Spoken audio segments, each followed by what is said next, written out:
Happy Monday, my little Merry Makers. Here on Merry Making Monday, I'm doing tutorials to help you in your merry making. Most of these tutorials are yarn based, and today is no different. Today, I am going to be teaching you how to knit cables.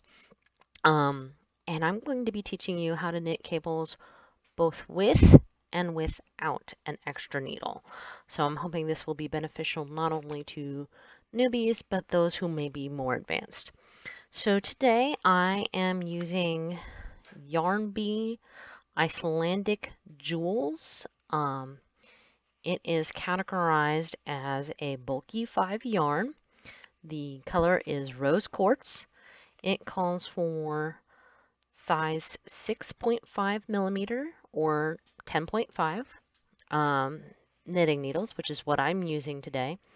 It is 79% acrylic, 16% nylon, and 5% polyester.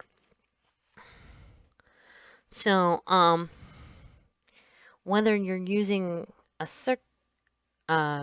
if you're knitting flat or if you're knitting in the round, knitting cables is the same. So when you come across a pattern, it may say something like C4F or cable 4 front. And that basically that's what's telling you what you're about to do, which is the cable, how many stitches it goes over, which is 4, and which way you're holding those stitches, which is front. So over 4 stitches, I'm doing a cable. And whatever the amount of stitches that it says, half is what's going on your needle. So since this is a cable that goes over 4 stitches, only 2 are going on my cable needle, or in this case, my second set of circulars. Then I knit the next 2 stitches on this needle as if nothing happened.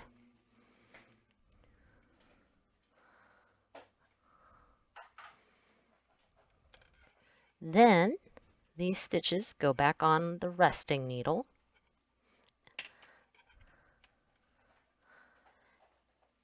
and then I knit those.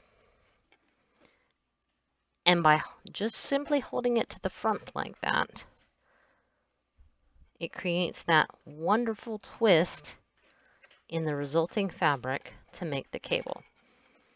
Now I'm going to purl 2 together because that's what the pattern calls for. And then I'm going to show you how to do that again. Well, that is if I can purl 2 together today. I'm struggling with purling 2 together today. Cannot get my needle in there. There we go. All right, so take 2 of the needles, or 2 of the loops, 2 of the needles, good grief. 2 of the loops, hold them front or dangle them front. Knit the next 2 stitches. Put the ones that were in the front back on the resting needle, and then knit them. Now, if you have a cable needle, you don't have to put it back on your resting needle. You can just knit it off the cable needle. And I'm forgetting to purl 2 together. Now, sometimes you don't have an extra needle, or, even a pencil. Sometimes, or, hey, I'm working with fingering, a pencil's not going to work. So,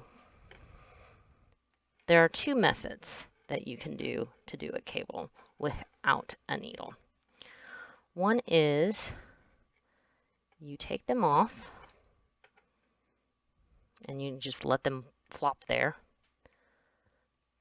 and then you knit. I don't like doing this. It makes me nervous. It makes me nervous that I'm going to drop these stitches or forget about them. But you can do this. It's a little fiddly, but you can do this.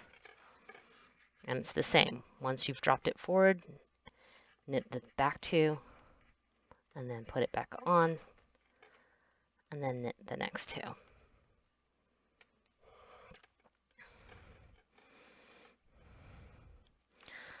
So, like I said, I don't like doing that method. It makes me nervous. The method I prefer is all four, or whatever number is called for in the cable, get dropped off. The ones that get held front, you bring them front and then put them immediately back on the resting needle. Okay?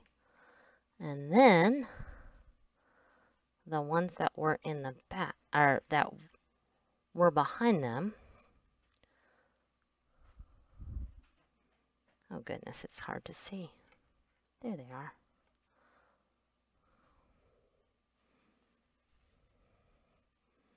Like I said, this method is a little fiddly. I would only recommend this if you have been knitting for some time. They go back on the resting needle, and that's going to feel a little tight because of the twist. And then you knit everything like normal. Even though I've been knitting for quite some time, I definitely prefer having the second needle. And it doesn't have to be the same exact size. It can be a size smaller. I definitely don't recommend a size larger, because if you're, especially with a very fine yarn, it can produce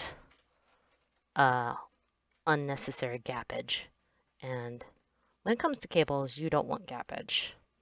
You want nice, clean fabric that looks like one piece. So I definitely prefer using a second needle. Oh, this one is the same size. No, this is actually a size smaller because I was using a 6.5 and this is a 5.5. But since I'm not knitting with it, it doesn't matter. It's just holding my stitches and keeping them safe. So, I really hope that this tutorial helps everybody with their future cables.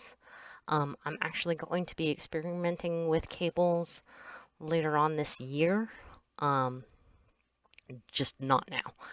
I'm going to be trying to make a diamond-shaped poncho with cables, so that should be interesting. All right then, my Merry Makers, until next time, ciao.